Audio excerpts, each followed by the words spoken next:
आतापर्यंत आपण question number 8 पर्यंत आलेलो आहे. आजचा आपला यानंतर क्वेश्चन नंबर 9 पासून आपण स्टार्ट करणार आहोत. तो क्वेश्चन नंबर 9 तुमच्या डोळ्यापुढे तुम्हाला दिसत असेलच. क्वेश्चन नंबर 9 मध्ये in the adjoint figure the line L touch the circle with the centre O at the point P. Q is the midpoint of the radius OP and RS is a chord through the Q such that the chord RS is parallel to the line L. If the RS is equal to 12 then find the radius of the circle. Question काय म्हणतोय काय नाही ते आपण नक्कीच बघणार आहोत. तर सगळ्यात अगोदर तो काय म्हणतोय पहा की एक तिथं डायग्राम दिलेली, डायग्राम आपण काढून घेऊया. In the adjoint figure the L touch the circle with the centre O. एक अशा पद्धती तिथे डायग्राम आहे. हे त्याचं सेंटर आहे ओ.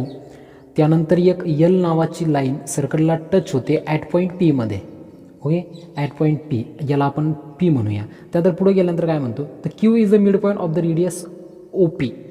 मग इथून जर का ओ पासून पी पर्यंत आपण गेलो तर ही काय झाली त्याची रेडियस, नक्कीच ती त्याची रेडियस झालेली. मग इथं आपण काय म्हणू शकतो, पण या OPचा मिड पॉईंट काय म्हणतोय, OPचा मिड पॉईंट क्यू आहे म्हणतोय. काय क्यू आहे. मग पुढे गेल्यानंतर परत म्हणतोय तर RS is a cord through the Q.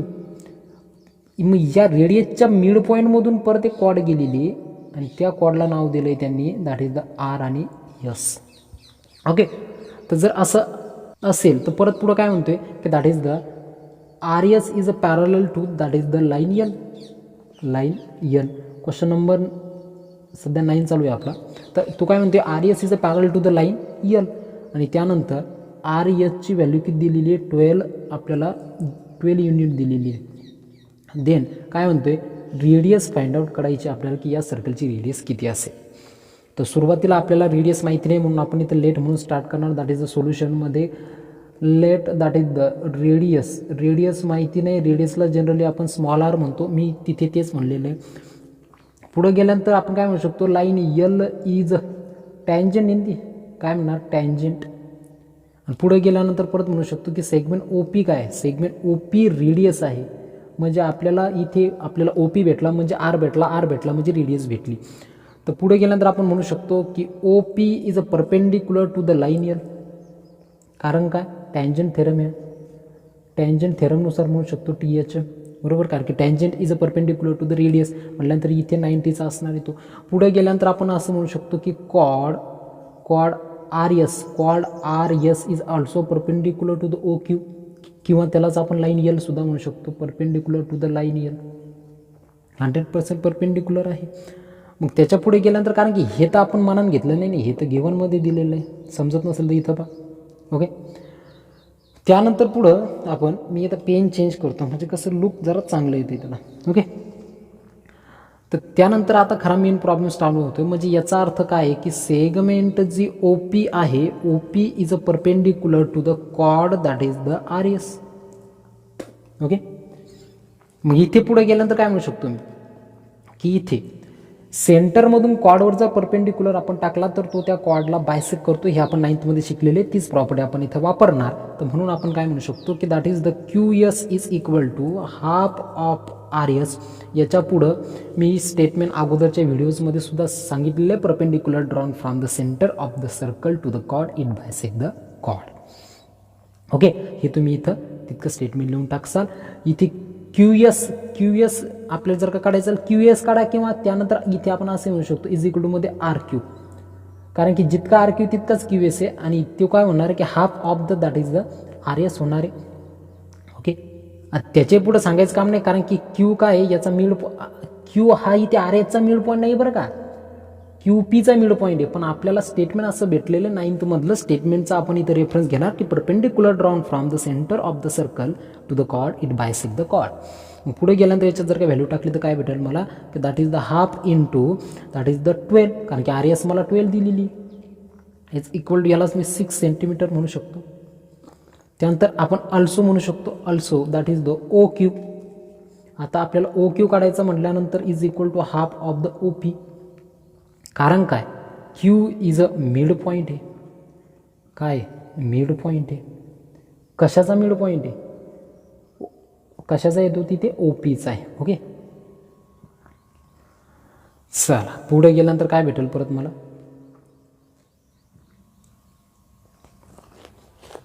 ह्याच्यात जर का मी व्हॅल्यू टाकली तर that is the half into, पण ओ पीची व्हॅल्यू काय आर आहे म्हटल्यानंतर इथं मला भेटला की दॅट इज द 1/2 आर. मला ही कशाची व्हॅल्यू भेटली, इथं ओ क्यूची व्हॅल्यू भेटली.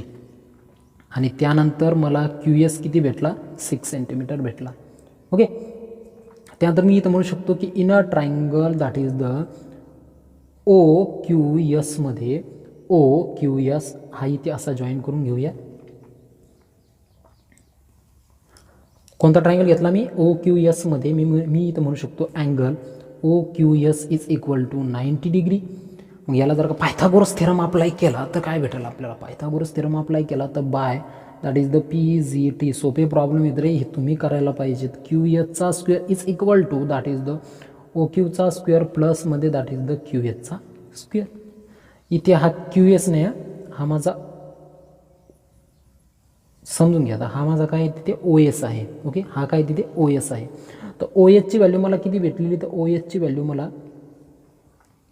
तर इथे आपण जर का बघितलं तर ओ एस म्हणजे काय, रेडियसच आहे. दॅट इज द रेडियसचा square is equal to O Q. तर ओ क्यू मला किती भेटलेला आहे, that is the half R ब्रॅकेटचा स्क्वेअर प्लसमध्ये क्यू एस किती भेटलेला आहे, 6 ब्रॅकेटचा स्क्वेअर इज इक्वल टू आरचा स्क्वेअर. आणि याला जर का सॉल्व केलं तर 1/4 आरचा स्क्वेअर प्लसमध्ये 36. आता याला कसं सॉल्व करणार, याला जर का सॉल्व करायचं म्हटलं तर शांततेने इथे पहा की इथे आपण म्हणू शकतो की दॅट इज द आरचा स्क्वेअर इकडेच राहील, हा 1/4 आरचा स्क्वेअर इकडे इज इक्वल टू 36 उरला. मग इथे जर का याच्यातून मायनस जर का केला आपण तर दॅट इज द आरचा square into 4, that is the 4 आरचा स्क्वेअर मायनसमध्ये आरचा square divided by 4 is equal to 36. Fraction आहे,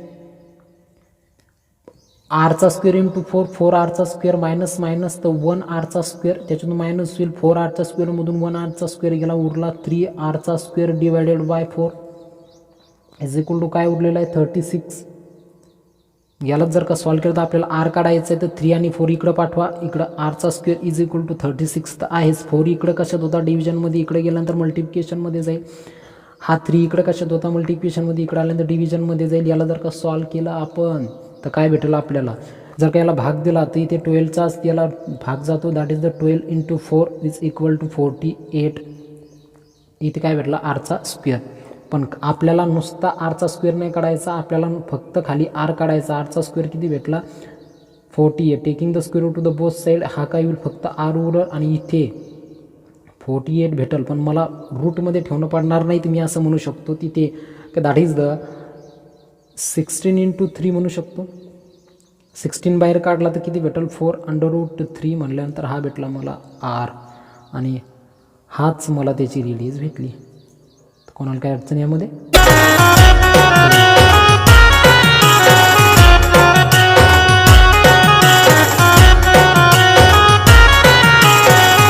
बाकी तो नेक्स्ट प्रॉब्लेममध्ये काय म्हणतो, next problem that is the question number 10 मध्ये. याच्यामध्ये in adjoint figure that is a segment A B आपल्याला डायमीटर दिलेला आहे. मी याचा डायग्राम काढून घेतो. ए बी आपल्याला डायमीटर आहे, ए बी नावाचा डायमीटर. तर तो ए बी असा दिलेला आहे. इसका याला म्हणा ए, याला म्हणा बी, आणि हे झालं मधातलं centre C. Diameter of the circle with the centre C. Okay, ठीक आहे. त्याच्या पुढे सांगा line P Q is a tangent. ठीक आहे, line P Q is a tangent आहे. लाईन पी क्यू ही टँजंट आहे. टँजंट, ती टँजंट म्हणल्यापेक्षा टँजंट सेगमेंट आहे. ओके, त्यानंतर पुढे गेल्यानंतर काय म्हणतो, which touch the circle at point T. बरं ठीक आहे, जिथं टच होऊन त्याला टी म्हणायचे. ओके, चला पुढे गेल्यानंतर segment A P is a perpendicular to the line P Q. Segment A P is a perpendicular to the line P Q म्हटल्यानंतर इथे आपण काय म्हणू शकतो की ए पी ही इथे परपेंडिक्युलर आहे. त्याच पद्धतीने दॅट इज द पी, त्यानंतर B Q is a perpendicular to the P Q. त्यानंतर ही सुद्धा याच्यासोबत परपेंडिक्युलर आहे म्हटलं तर इथे 90 असं मी नाही तो म्हणून राहिला. Which touch the circle at point T. Okay झालं इथे.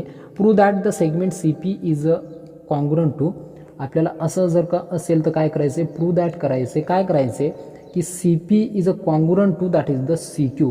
कुठे सी पी, हा सी पी म्हटल्यानंतर इथे काढून घेऊया. हा सी पी हा सी क्यू सोबत कॉन्ग्रुएंट आहे असं प्रूव्ह दॅट करायचं. ओके, हाही पॉईंट कशाला ठेवता इथे. ओके, ते मी का केलं कन्स्ट्रक्शन तितके आता समजून घ्यायचं. चला तर प्रॉब्लेमला सुरुवात करूया. एखाद्या थेरमसारखं याला पटकन येतं सॉल्व्ह करून घेऊया. गिवन दॅट मी तुमच्या डोळ्यापुढे टाकलेलंच आहे. टू प्रूफसुद्धा टाकलेलं आहे. आता फक्त कन्स्ट्रक्शनसुद्धा तुमच्या डोळ्यापुढे मी काढलेलंच आहे. कन्स्ट्रक्शनमध्ये तुम्ही म्हणू शकता की joint that is the CP and the CQ and also that is the CT. Now let start the proof. प्रूफमध्ये काय म्हणू शकतो, आपल्याला इतकं माहिती आहे की that is the line PQ is a tangent. काय बाबा, टँजंट आहे ती. आणि ॲट पॉईंट कोणतं आहे रे बाबा, ॲट पॉईंट Tला आहे. ओके, तर पुढे गेल्यानंतर आपण काय म्हणू शकतो की segment that is the CT is a perpendicular to line PQ. CT is a perpendicular to also that is the PQ. कारण काय, कारण की टँजंट थेरम आहे. कोणता थेरम आहे, टँजंट थेरमनुसार आपल्याला हे बघायचं आहे. ओके, त्याच्या पुढे गेल्यानंतर आपण म्हणू शकतो but that is the segment BQ is also perpendicular to the line PQ. गिवनमध्ये दिलेलं आहे, एकदा बघून घ्या डायग्रामकडं. BQ आणि PQ. BQ is a perpendicular to the PQ. कन्स्ट्रक्शनच्या वेळी सांगितलं मी. त्याच्या पुढे गेल्यानंतर मी म्हणू शकतो, म्हणजेच याचा अर्थ असा आहे की segment AP is a parallel to segment CT. CT parallel to the segment that is the BQ. Power check करा बरं की AP ही पॅरलल आहे CT सोबत, कारण की सगळ्यांचे 90 जर अँगल येत असतील तर ही लाईन आणि ही लाईन एकमेकींना पॅरलल आहेत. सांगण्याची गरज नाही. पुढे गेल्यानंतर इथं याच्या पुढे रेफरन्स मी लिहित बसत नाही, रेफरन्स तुम्हाला कळालेला आहे. मग इथे जर आपण एक साधा सरळ जर का फंडा इथे वापरला की दॅट इज द ईच, चला तरी लिहून टाकतो, each line having same angle. आता मला एक सांगा, ही लाईन पॅरलल आहे म्हटल्यानंतर काय आठवतं पटकन, सिमिलॅरिटी मधला intercept made by the 3 parallel line, intercept made by the 3 parallel line जर का याला अप्लाय केला, दिसलं हेच पाहिजे, फक्त आता दिसलं हेच पाहिजे. अशा पद्धतीत तिथे की आपल्याला AP, CT आणि BQ पॅरलल आहे. तर म्हटल्यानंतर property that is the intercept made by 3 parallel line. त्यानुसार इथे काय भेटेल आपल्याला इथे भेटेल की AC upon that is the CB आणि PT upon that is the TQ. AC upon CB is equal to PT upon that is the TQ. मग बट इथं मग काय म्हणू शकतो आपण की जितका आपला AC आहे तितकाच काय आपला CB आहे. अरे कारण काय की इथे AC सुद्धा रेडियस आहे, CB सुद्धा रेडियस आहे. ओके ना, तर दॅट इज इथं पुढे काय म्हणू शकतो आपण, रेड आहेत त्या, काय आहेत त्या, रेड आहेत. आणि एकाच सर्कलच्या 2 रेडियस म्हणल्यानंतर 100% एकमेकांना इक्वल असतील, अगदी तुमच्यासारख्या. ओके, तर पुढे गेल्यानंतर आपण इथे काय टाकू शकतो की आपण जिथे CB आहे तिथे आपण AC टाकून देणार. AC upon that is the CBच्या ठिकाणी काय टाकणार मी आता, AC टाकणार. AC is equal to PT upon that is the TQ. तर हा काय होणार इथे गेट कॅन्सल, म्हणजे इज इक्वल टू किती भेटला मला 1. म्हणजेच याचा अर्थ असा की हा TQ इकडे डिवायडेशनमध्ये, इकडे गेल्यानंतर मल्टिप्लिकेशनमध्ये जाईल. PT is equal to that is the TQ. मला इथून हे स्टेटमेंट भेटलं. आता इथे अगोदर इथलची जी होती तर याला मी that is the equation number 1 म्हणू शकतो आणि याला मी इक्वेशन नंबर 2 म्हणणार. ओके, आता म्हणूया that is the inner triangle that is the CTP, कारण कॉन्ग्रुएंट दाखवायचे आहेत ना. आणि दुसरा ट्रायंगल कोणता आहे, that is the CTQ. CTP आणि CTQ, कारण की CP आणि CQ आपल्याला कॉन्ग्रुएंट दाखवायचे. तर म्हणून आपण काय म्हणू शकतो की that is the segment PT is a congruent to segment that is the TQ from second. अरे आत्ताच प्रूव्ह दॅट केलं. त्याच्या पुढे गेल्यानंतर परत आपण म्हणू शकतो की अँगल CTP कुठे दिसतोय, CTP is a congruent to angle that is the CTQ, कारण की ईच 90 आहे. तिथं तुम्ही 90 म्हणा किंवा कॉमन अँगल म्हणा, कॉमन अँगल म्हणू शकता. कॉमन अँगल नाही, 90च म्हणलं जाईल, कारण की तिथे ईच 90 आहे. त्याच्या पुढे गेल्यानंतर दादा CT is a congruent to the CT असणारच आहे, कॉमन साईड आहे. कॉमन साईड इथे 100% तिथे. मग इथं काय म्हणणार की side angle side by SAS टेस्टच्या नुसार triangle CTP is a congruent to the triangle CTQ. हे जर का असतील तर यांच्या साईडसुद्धा एकमेकींना कॉन्ग्रुएंट असतील. That is the CP is a congruent to the segment that is the CQ. आणि हेच प्रूव्ह. सोपा होता प्रॉब्लेम आणि एकदम सोपा होता. ओके, कोणा काही अडचण नसतीलच. थोडं जरा फ्रेश होऊया. ओके,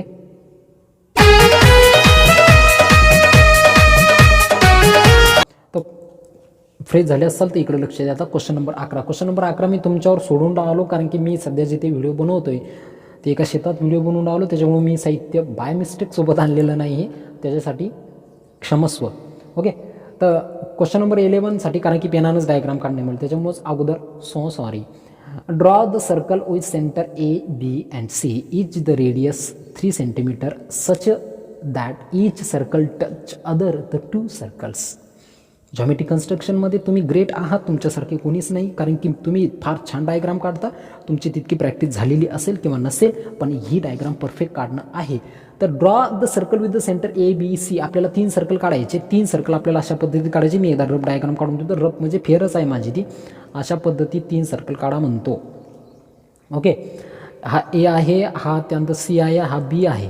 ओके, एकमेकांना असं जॉईन करायचे. ओके, त्यानंतर परत काय म्हणतोय, such that the each circle touch other the 2 circles. म्हणजे प्रत्येक सर्कल हे 2 सर्कलला टच झाले पाहिजेत. आता सगळ्यात महत्त्वाचं, ओके, एक जर इथे तुम्ही चॉप ठेवला तर इथून तर इथपर्यंत सपोज दॅट 3 सेंटीमीटरचं एक सर्कल काढलं तुम्ही, असं काढलं बरोबर.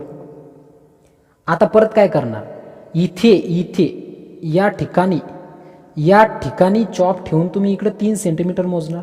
या ठिकाणी चॉप ठेवून तुम्ही इकडे 3 सेंटीमीटर मोजणार.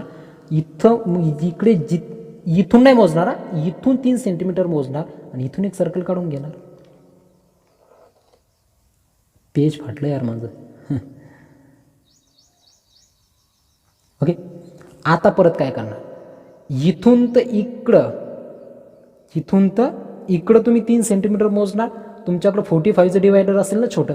ओके, त्याचं काय आहे की काय घर भांडी खेळतात त्याचं, तर ते 45चं डिवायडर इथे ठेवणार आणि 90चा अँगल इथे काढून घेणार. अगोदर स्ट्रेट काढून घ्या लंबा आणि इथून तर वरी 3 सेंटीमीटर मोजणार. सपोज दॅट ती इथे भेटणार आणि काढून घेणार परत. हो गया तुम्हाला. ओके, नाही तर त्याच्यापेक्षा ही झाली पद्धत फर्स्ट. तुम्ही सेकंड पद्धतीत सुद्धा काढू शकता. एक साधं सरळ पाहणं की इथून तर हा 6 सेंटीमीटर आहे, हाही 6 आहे, हा 6 आहे, म्हणजे इक्विलॅटरल ट्रायंगल काढून घ्या 6 सेंटीमीटरचा.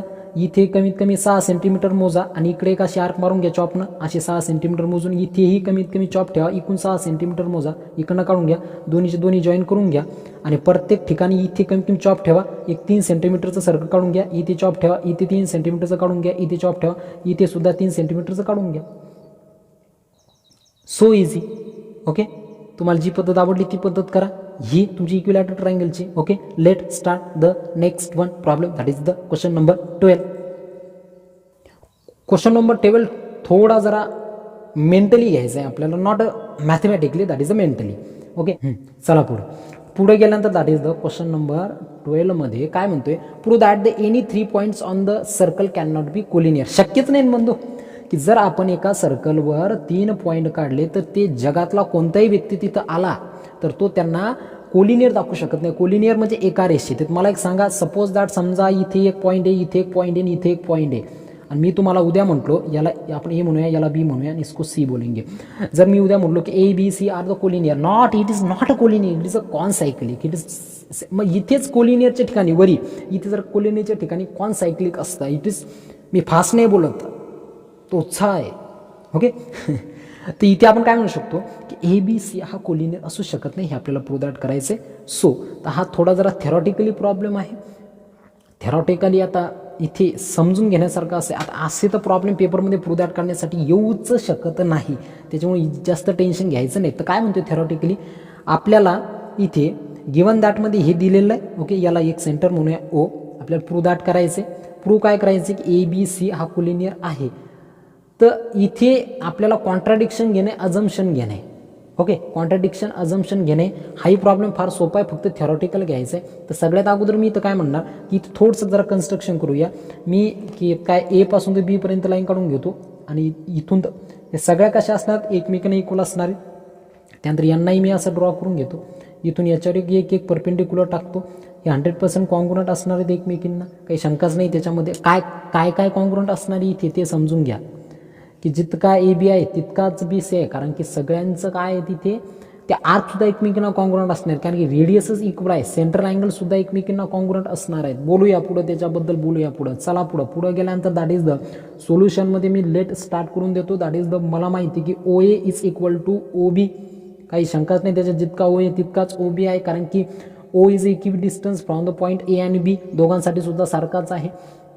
पुढं गेल्यानंतर that is a point O lies on the perpendicular bisect the A B, तो काय कुंडाला हा याच्यातून निघणारा सेगमेंट ए बीला सुद्धा बायसेक्ट करून डाला, आणि हा सुद्धा सेगमेंट काय करून डाला बी सीला सुद्धा बायसेक्ट करून डाला.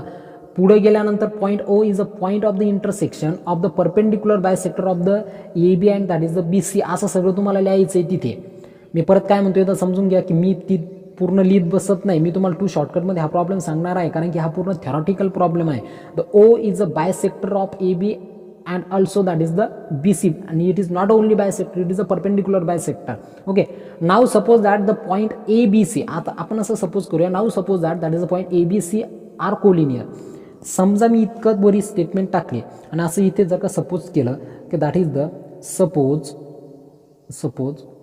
Point ABC are collinear.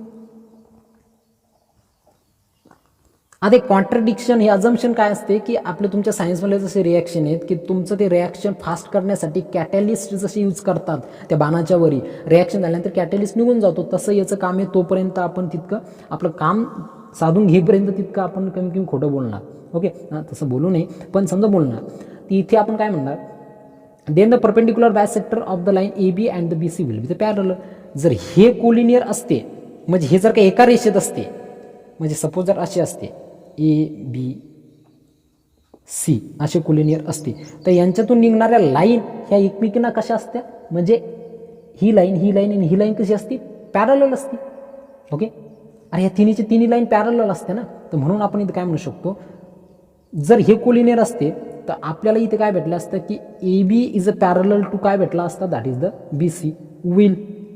हे आहे असं नाही बरं का, इथं मी पुढे लिहिलंय सपोज जर असेल, माझं इंग्लिश थोडं पक्क नाही आहे, तुमचं फार पक्क आहे. The perpendicular bisector do not intersect O.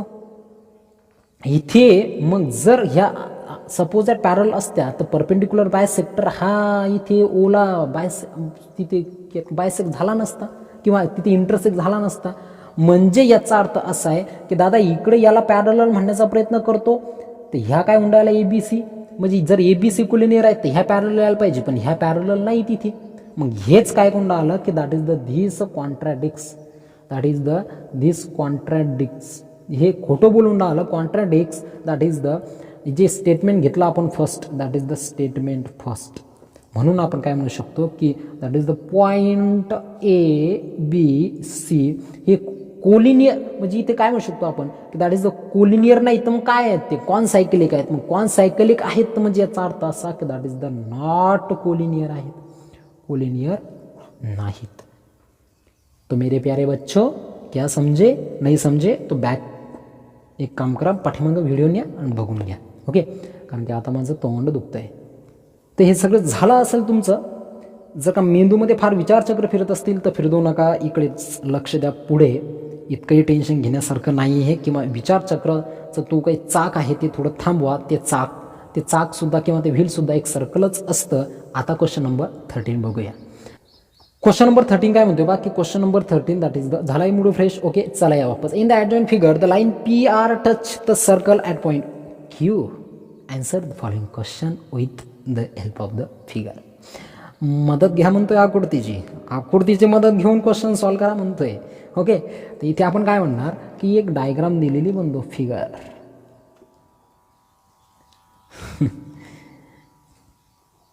T A. आता डायग्राम मी एक्सप्लेन करत बसत नाही, कारण की त्यांना डायरेक्ट डायग्राम दिलेली आहे. इसको बोलेंगे क्यू. क्यू क्यू होता है ए बी सी में, क्यू का मतलब क्यूच होता है. यस, इसको बोलेंगे डायग्राम भारी देतात हे चालू लोक. आर. चला तर मित्रमंडळींनो, पहिला प्रश्न तुमच्या डोळ्यापुढे. What is the sum of the angle T A Q and the T S Q. जर मी इथे अँगल टी, पहिला question TAQ plus that is the TSQची बेरीज किती येईल म्हणतोय. तर TAQ आणि TSQची बेरीज किती येईल म्हणजे यांची आणि यांची बेरीज किती येईल. इथे आपण म्हणू शकतो की इथे सगळ्यात अगोदर let that is the quadrilateral ATSQ is a cyclic quadrilateral. सांगण्याची गरजच नाही ना, हा सायक्लिक क्वाड्रिलॅटरल, कारण की ऑल पॉईंट असा क्वाड्रिलॅटरल की ज्याचे चारीच्या चारी व्हर्टायसेस जर का सर्कलच्या सर्कमफेरन्सवर राहत असतील तर तो क्वाड्रिलॅटरल तिथे सायक्लिक क्वाड्रिलॅटरल असतो. ओके, तर इथे आपण काय म्हणू शकतो की quadrilateral ATSQ is cyclic quadrilateral. हा जर का सायक्लिक क्वाड्रिलॅटरल असेल तर मला माहिती की opposite angle of a cyclic quadrilateral are supplementary, म्हणजे सप्लीमेंट्री. जिन भी बच्चों को मालूम नहीं है वो जाके 90 और 90 की प्लस करें. Okay, angle TAQ plus that is the angle TSQ is equal to 180 degree because the opposite angle of cyclic quadrilateral is 180. तो कितनी आएगी उनकी सम, तर त्यांची बेरीज येणार की TAQ आणि प्लसमध्ये TSQची बेरीज भेटणार आपल्याला 180. Question number second. Question number सेकंडसाठी काय म्हणतोय की क्वेश्चन नंबर सेकंड म्हणतोय find the angle which congruent to the angle AQP. इथे काय म्हणणार की AQP सोबत कोणता अँगल कॉन्ग्रुएंट असेल वो, म्हणजे कोणत्या सोबत तिची जोड कोणत्या सोबत तो इक्वल असेल. Okay, so let find that. आपण इथं असं म्हणू शकतो की line PR is a tangent segment. पहा आपण डायग्राममध्ये ती टँजंट आहे and segment that is the AQ is a second. पहा नाही इथे PR काय टँजंट आहे आणि त्यानंतर इथे आपण AQ ला काय म्हणू शकतो, सेकंड म्हणू शकतो. मग इथे आपण म्हणणार की theorem of angle between the tangent and second. जर इथे आपण यांचं जर का टँजंट सेकंडचा थेरम लावला तर AQP it is a half of that is the AQ. Okay, तर इथे म्हणू शकतो आपण angle AQP is equal to half of measurement of arc that is the AQ by tangent second theorem. Okay, मग इथेच याला जर का सॉल्व केलं बट दॅट इज आपण काय म्हणू शकतो, but that is the angle ASQ is equal to half of measurement of arc that is the AQ. अरे ASQ सुद्धा म्हणू शकतो ना आपण, ASQची सुद्धा आर्क हीच आहे ना. तर म्हटल्यानंतर आपण असं म्हणू शकतो की म्हणजे याचा अर्थ असा आहे, मला माहिती नाही किती आहे पण असं म्हणू शकतो की ASQची सुद्धा आर्क ही आहे आणि AQPची सुद्धा आर्क ही आहे. याचा अर्थ हे दोन्ही कसे असायला पाहिजे, इक्वल असायला पाहिजे. ओके, या दोन्ही जे अँगलचे जे फादर आहेत ते फादरचं नेम सारखं आहे. मग ते पाठीमागं जायचं नाही की त्या दोन व्यक्ती आहेत का नाही, रिकामी मार्क आहेत धंदे करायचे नाही. इथे आहेत ना आपल्याला दिलेले एकच, म्हणजे एकाच आर्कचे दोन अँगल आहेत, कोणता ASQ आणि AQP. हे एकाच आर्कचे म्हणून ते कसे आहेत, एकमेकांना कॉन्ग्रुएंट आहेत. म्हणून आपण म्हणू शकतो की दॅट इज द AQP जसे एकमेकांना आहेत ASQ सोबत, तसंच then that is the AQP is a congruent to that is the angle ATQ सोबत म्हणू शकत नाही का मी, ATQ सोबत, तसाच तो याच्याही सोबत आहे. म्हणजे तिघं जण झाले ते आता कॉन्ग्रुएंट. ओके, चला पुढे गेल्यानंतर question number that is the third. ए बाई जाय गेले. इथं आपण काय म्हणणार की which angle congruent to the QTS सोबत कोणता असेल. तर आता QTSचं कोणतं आहे सांगा बरं. इथं चला या मी हा प्रॉब्लेम सॉल्वच करत नाही, थर्ड नंबरचा तुम्ही सांगा. QTSची आर्क कोणती आहे, QS आहे. QSचाच परत अँगल कोणता आहे, QAS आहे. मग सांगण्याची गरज आहे की इथं, कारण की एकाच आर्कचे दोन अँगल म्हटल्यानंतर QTSची आर्क कोणती आहे, QS. तसंच QS कोणाची आर्क आहे, दॅट इज द QASची आहे. तर याचा answer angle that is the QTS is a congruent to that is the QAS. चलो आगे question number that is the 4. Question number 4. तर क्वेश्चन नंबर 4 मध्ये काय म्हणतोय, क्वेश्चन नंबर 4 मध्ये म्हणतोय की angle TAS is equal to 65 degree. Then find the measure of angle TQS and arc TS. If जर आपल्याला angle TAS is equal to 65 degree दिलेला असेल तर काय फाइंड करायचे, टी क्यू एस किती असेल आणि त्यानंतर आर्क जी टी एस आहे तिचं मेजरमेंट किती असेल. इथे आपण सगळ्यात अगोदर म्हणू शकतो आपल्याला माहिती आहे की angle T Q S is a congruent to that is the angle T A S. शंकाच नाही काही, कारण की एकाच आर्कचे दोन अँगल आहेत की एकाच मम्मीचे दोन बाळ. ओके, ते कसे असणार आहेत, एकमेकांना कॉन्ग्रुएंट असणार आहेत. ते बाळ नाही, हे अँगल एकमेकांना कॉन्ग्रुएंट असणार आहे. टी क्यू एस आणि त्यानंतर टी ए एस.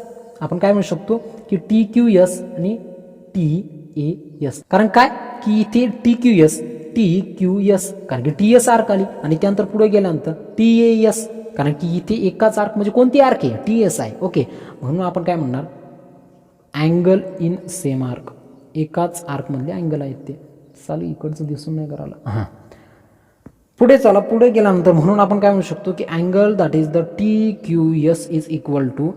आता मला एक सांगा ना, टी एचची व्हॅल्यू 65 म्हणल्यानंतर टी क्यू एस सुद्धा किती येणार आहे, 65 डिग्री येणार आहे.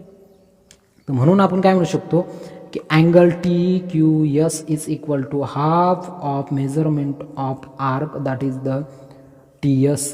टी क्यू एचची व्हॅल्यू माहिती झालेली 65 degree is equal to half of the measurement of arc T S. हा 2 इकडे येईल.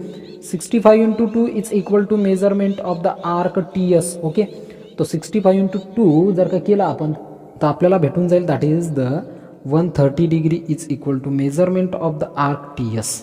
ओके, तर इथे क्वेश्चन नंबर 14 मध्ये म्हणतोय की आपल्याला in the adjoint figure the O is the centre of the circle and the chord P Q. आपल्याला P Q is a congruent to कशासोबत म्हणतोय, आर एस सोबत म्हणतोय. तर त्यानंतर angle P Q R is equal to आपल्याला 70 degree दिलेला आहे. त्यानंतर आर्क आपल्याला R S is equal to that is the फक्त खाली 80 दिलेला आहे. तर फाईंड करा म्हणतोय. फाईंड काय म्हणतोय की measurement of arc P R काढा म्हणतोय. सेकंड नंबरला measurement of arc that is the Q S काढा म्हणतोय. आणि थर्ड नंबरला measurement of the arc Q S R काढा म्हणतोय. ओके, ही आपण इकडच्याला डायग्राम आहे. डायग्राम अशा पद्धतीत दिलेलं आहे like that structure that is the M. ही आणि ही कॉन्ग्रुएंट आहे. इसको बोलेंगे पी, इसको बोलेंगे क्यू, इसको बोलेंगे ओ, इसको बोलेंगे आर और इसको एस बोलेंगे. ओके,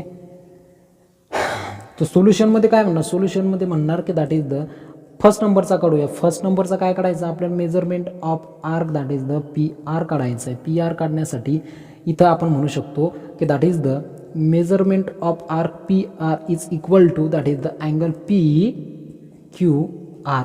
आता एक का लिहिलं असेल बरं मी नेमकं की इथे पी आर, तर पी आर जी आर्क आहे ती म्हणजे काय की पी क्यू आर जो आपल्याला की पी ओ आर आहे.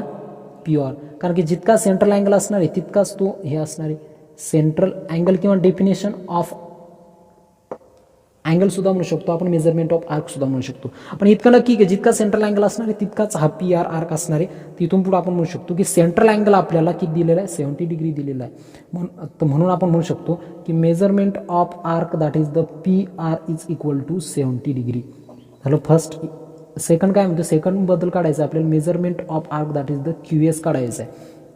तर तिथं काय म्हणू शकतो की chord that is P Q is a congruent to chord that is the R S. असं मी नाही, असं तो म्हणतोय गिवन दॅटमध्ये. ओके, तर म्हणून मी इथं काय म्हणू शकतो की measurement of arc that is the P Q is equal to measurement of arc R S is equal to. आता मला एक सांगा ना की इथे आत्ताच जर का आपण इथं असं म्हटलं की तो तिथं काय सांगतोय की corresponding arc congruent to the corresponding, म्हणजे की आपण काय म्हणू शकतो corresponding arc of congruent chord of the circle are congruent to की काय इच अदर. मग हे असे जर का तिथं स्टेटमेंट आपल्याला भेटत असेल तर आपली याची व्हॅल्यू किती भेटणार आहे, 80 डिग्री भेटून जाणार आहे. मग इथे आपल्याला आर एचची व्हॅल्यू, तर आर एचची व्हॅल्यू किती दिली होती 80, म्हणून आपल्याला याची व्हॅल्यू 80 तिथं भेटून जाईल. म्हणून आपण इथं म्हणू शकतो की जर सगळ्या आर्कची आपण बेरीज केली तर 360 भेटणार आहे. म्हणजे arc that is the Q S प्लसमध्ये आर्क दॅट इज कोणती पी क्यू प्लसमध्ये arc that is the P R आणि प्लसमध्ये आपल्याला परत कोणती आर्क उरली, आर एस उरली ना. R S is equal to 360 degree. मग इथे जर आपण याच्यात व्हॅल्यू टाकली तर आर्क क्यू एस सोडून देऊया तर पी क्यूची व्हॅल्यू किती भेटली 80. त्यानंतर पी आरची व्हॅल्यू तर पी आरची व्हॅल्यू 70 भेटलेली. त्यानंतर परत मला पुढं गेल्यानंतर मला आर एस तर आर एची व्हॅल्यू मला 80 भेटलेली. प्लसमध्ये 360 या दोघांची बेरीज जर का केली तर arc that is the Q S प्लसमध्ये या सगळ्यांची बेरीज केली तर 230 भेटून जाईल इज इक्वल टू 360. तर आर्क मला Q S is equal to 360 minus 230 म्हणजे किती उरला इथे दॅट इज द 130 उरला. किती उरला 130. तर मला आर्क मला क्यू एस किती भेटला 130 भेटला. थर्ड नंबरचा तर थर्ड नंबरमध्ये मला काय काढायचं आहे तिथे that is the measurement of arc Q S R काढायचं आहे मला. ओके तर इथं मी काय म्हणू शकतो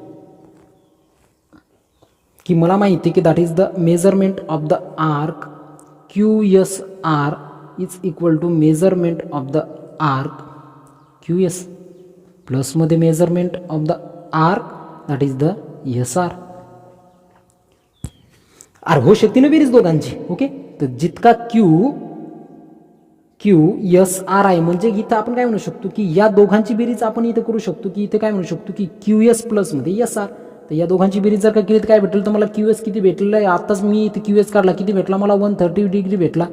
प्लसमध्ये एस आर तर एस आर मला इथे इथे इथे इथे कुठेतरी आपल्याला काय एस आर किती भेटलेला आहे इथे हा इथे किती भेटलेला आहे 80 भेटलेला आहे दॅट इज द 80 डिग्री. आणि याच्या दोघांची जर काही बेरीज केली तर 210 that is the 210 measurement of the arc Q S R.